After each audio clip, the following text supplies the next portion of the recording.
대낮에 학교 인근 인도로 돌진한 음주 차량에 초등학생 4명이 크게 다쳤다는 소식을 어제 속보로 전해드렸습니다. 그 아이들 가운데 한 명인 배승아 어린이가 오늘 새벽 끝내 세상을 떠났습니다. 다시는 이런 일이 없도록 승아를 알려달라는 가족의 요청에 따라 저희는 아이의 이름과 얼굴을 그대로 전해드리겠습니다. 저 소식 강보들 기자입니다.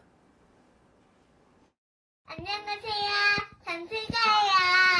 한번 바쁘면 승아네 세 가족은 승아 덕에 참 많이 웃었습니다.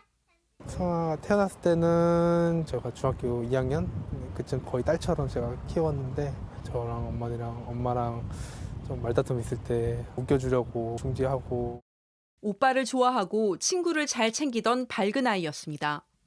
어제도 친구들과 동네 가게에 다녀오는 길이었습니다. 중앙선을 넘어 인도로 돌진한 차가 아이들을 덮쳤습니다. 승아가 다니던 초등학교 건너편, 또 다른 중학교 바로 옆 어린이 보호구역이었습니다. 보도 위로 걷고 횡단보도 건널 때도 한 손 내가 들고 건넜거든요. 그렇게만 해도 사고 위험이 있고 하면은 대한민국식 어떻게 사나. 사고 운전자는 상황 파악을 못할 만큼 취해 있었습니다. 빼는 그 순간에 알겠더라고요. 술이다. 냄새가 아니라 그 사람이 사고가 나면 당황하고 좀 그런 표정이 아니라 그 술 많이 먹은 그 표정 있잖아요. 승아가 사고를 당한 자리에는 꽃이 놓였습니다.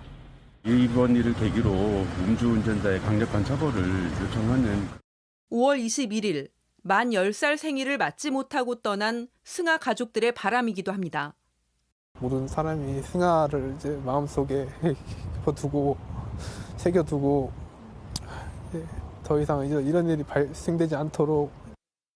경찰은 사고를 낸 60대 남성에 대한 구속영장을 신청했습니다. JTBC 강보들입니다. 이번 대전에서 일어난 끔찍한 사고는 스쿨존에서 음주운전자가 낸 사고였습니다. 하지만 이미 이러한 사고를 예방하기 위한 법들은 시행되고 있습니다. 취재기자 좀 더 짚어보겠습니다. 정인아 기자, 일명 민식이법 시행된 지 이제 3년 차.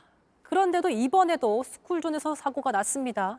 네, 2020년 3월부터 스쿨존에서 안전운전 위반으로 어린이를 숨지게 하면 무기 또는 3년 이상 징역형을 받는 민식이법이 시행됐는데요.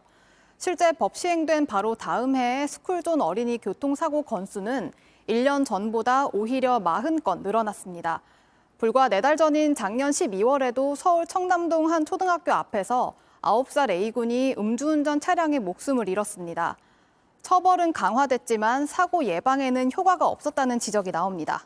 자, 그리고 가해자가 음주운전자였습니다. 윤창호법을 통해서 음주운전 처벌 기준을 강화했는데 가중처벌은 사실상 이뤄지지 않고 있다고요? 네, 윤창호법은 음주운전 사고로 사망자가 나오면 무기징역까지 선고 가능하고 2번 이상 음주운전에 적발되거나 측정을 거부하면 가중처벌을 하는 게 핵심인데요. 헌법재판소가 재작년 11월 초범과 재범 사이에 얼마나 시간 간격이 있는지 따져봐야 한다고 판결을 내리면서 가중처벌 기준이 완화됐습니다. 헌재 결정 이후 3번째 음주운전에 걸려 벌금형을 받은 한 운전자가 재심을 청구해 감형을 받는 경우도 있었습니다. 자, 그런데 오늘 대통령실에서 15개 민생 정책이 나왔는데 그중에 스쿨존 속도 제한 운영에 대한 얘기도 있었다고요? 네, 대통령실은 오늘 국민 제안 중 15건을 정책으로 추진하겠다며 내용을 공개했는데요. 스쿨존의 속도 제한을 시간대별로 탄력적으로 운영하겠다는 내용도 들어 있었습니다. 예를 들면 사람이 잘 다니지 않는 야간 시간대엔 제한 속도를 올리겠다는 건데요.